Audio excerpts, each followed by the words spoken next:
नमस्कार साथियों, आप सभी का मेरे YouTube चैनल राधे फार्मिंग में स्वागत है। साथियों, इस वीडियो में चर्चा करेंगे हम पीएच मान के बारे में। पीएच मान क्या है, मृदा के पीएच मान को जानना क्यों जरूरी है। इसके साथ साथ हम ये भी चर्चा करेंगे कि मृदा के पीएच मान को बैलेंस करने के लिए हम क्या कर सकते हैं। इसके साथ हम पीएच लेवल को टेस्ट करने के लिए कौन कौन सी विधियों का उपयोग करते हैं, इसकी भी विस्तृत चर्चा करेंगे। तो वीडियो में अंत तक बने रहिएगा ताकि आपको मेरे द्वारा दी गई सारी जानकारी मिल सके। साथियों, बात करते हैं कि मिट्टी के पीएच मान के बारे में क्यों जानना जरूरी है। मिट्टी के पीएच मान को जानना बहुत जरूरी होता है क्योंकि यह विभिन्न प्रकार की फसलों के लिए उपयुक्त मिट्टी के चयन में मदद करता है। मिट्टी के पीएच मान का मतलब होता है कि मिट्टी की अम्लीयता का स्तर क्या है, मिट्टी की क्षारीयता का स्तर क्या है। मिट्टी के पीएच मान की रेंज 0 से 14 तक होती है, जहां 7 को न्यूट्रल माना जाता है अर्थात उदासीन माना जाता है। 7 से कम पीएच मान वाली मिट्टी को अम्लीय मिट्टी और 7 से अधिक पीएच मान वाली मिट्टी को क्षारीय मिट्टी कहा जाता है। पीएच मान से ही हमें पता चलता है कि हमारी मिट्टी अम्लीय हो रही है या क्षारीय हो रही है। यह पता करके ही हम इसके पीएच को बैलेंस कर सकते हैं। पीएच मान ही उपज का निर्धारण करता है। मिट्टी का पीएच भूमि के अंदर की रासायनिक और जैव प्रतिक्रियाओं का नियंत्रण कर सकता है। यह पौधों को पोषक तत्वों की रासायनिक प्रतिक्रियाओं में शामिल करने में एक महत्वपूर्ण भूमिका निभाता है। मिट्टी का पीएच मिट्टी के सूक्ष्म वनस्पति और जीव जंतुओं की आबादी बनाए रखने में विशेष कार्य करता है। इसलिए साथियों, हमें पीएच जानना जरूरी होता है। पीएच जानना इसलिए भी जरूरी होता है, यदि हमारी भूमि अत्यधिक क्षारीय या अत्यधिक अम्लीय हो जाए तो उस स्थिति में हमारी भूमि बंजर होने की कगार पर खड़ी होती है। हम कितने भी अपने खेतों में फर्टिलाइजर या उर्वरकों का उपयोग करें, वो हमारे पौधों को फ़ायदा नहीं पहुंचाते हैं। अब बात करते हैं कि पीएच होता क्या है। सन 1909 में एसपीएल सोरेनसन ने इसके बारे में बताया था। पीएच का पूरा मतलब होता है पावर ऑफ हाइड्रोजन या पोटेंशियल ऑफ हाइड्रोजन, यानी हाइड्रोजन अणुओं की शक्ति। हाइड्रोजन के अणु किसी भी चीज में उसकी अम्लीयता या क्षारीयता की प्रवृत्ति को तय करते हैं। मतलब अगर किसी विलयन या तरल या चीज का पीएच 7 से नीचे होता है तो वो अम्लीय है, और अगर पीएच 7 से ज्यादा होता है तो वो क्षारीय है। अगर पीएच मान 7 है तो वह न्यूट्रल है अर्थात उदासीन है, ना तो वो अम्लीय है और ना ही क्षारीय है।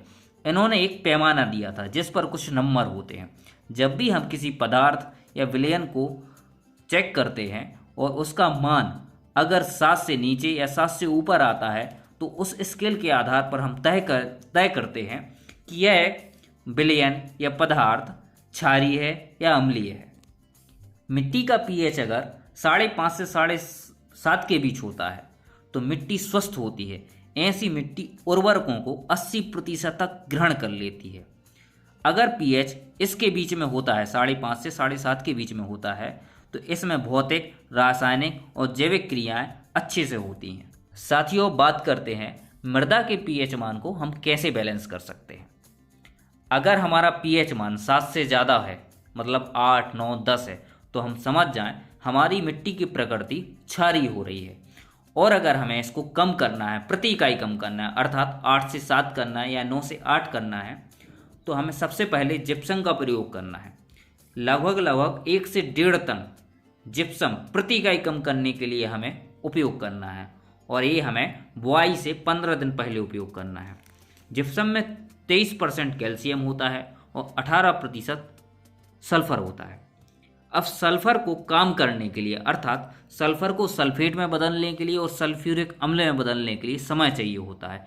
इसलिए इसका उपयोग बुआई से हमें 15 दिन पहले करना पड़ता है। यह क्षारीयता को कम कर देता है। इसके अलावा आप एल्यूमिनियम सल्फेट अर्थात फिटकरी का भी उपयोग कर सकते हैं। 2 किलोग्राम प्रति एकड़ के हिसाब से इसका उपयोग किया जा सकता है। इसके अलावा सल्फर का भी उपयोग आप 300 से 500 किलोग्राम प्रति हेक्टेयर की दर से कर सकते हैं। इसके साथ साथ सल्फर कोटेड यूरिया का भी उपयोग किया जा सकता है। अब बात करते हैं कि अम्लीय मिट्टी को कैसे सुधारा जा सकता है। अर्थात 7 से कम पीएच अगर मिट्टी का होता जा रहा है तो वो मिट्टी अम्लीयता की ओर बढ़ रही है। इस कंडीशन में मिट्टी में फास्फोरस, जिंक, कॉपर की कमी आ जाएगी और एल्यूमिनियम, आयरन और मैग्नीज की अधिकता हो जाएगी। अगर हमें प्रति इकाई अम्लीयता कम करनी है, अर्थात हमें 4 से 5 प्रति इकाई जाना है, तो हमें 1 से 1.5 टन चूने का पत्थर लगेगा। चूना बुझा हुआ होना चाहिए और कम से कम इसका उपयोग हमें 2 बार करना है। आधा हमें करना है बुआई से पहले और आधा निंदा गुड़ाई के टाइम पर। इसका उपयोग आप गोबर की खाद के साथ भी कर सकते हैं। इस तरह अम्लीयता को कम किया जा सकता है। साथियों, बात करते हैं कि मृदा के पीएच मान को कैसे निकाला जा सकता है। तो इसके लिए मुख्यतः 2 टेस्ट होते हैं। नंबर 1 पीएच लिटमस पेपर द्वारा, नंबर 2 पीएच मीटर द्वारा। अगले वीडियो में हम पीएच लिटमस पेपर द्वारा जो टेस्ट किया जा सकता है उसके बारे में विस्तृत चर्चा करेंगे। तो साथियों, ये थी मृदा पीएच के बारे में जानकारी। अगर आपको हमारा प्रयास अच्छा लगा हो तो वीडियो को लाइक करें, शेयर करें और चैनल को सब्सक्राइब करना ना भूलें। ये आपके लिए फ्री है, लेकिन इससे हमारी बहुत हेल्प हो जाती है। तो चैनल को ज़रूर सब्सक्राइब करें। धन्यवाद।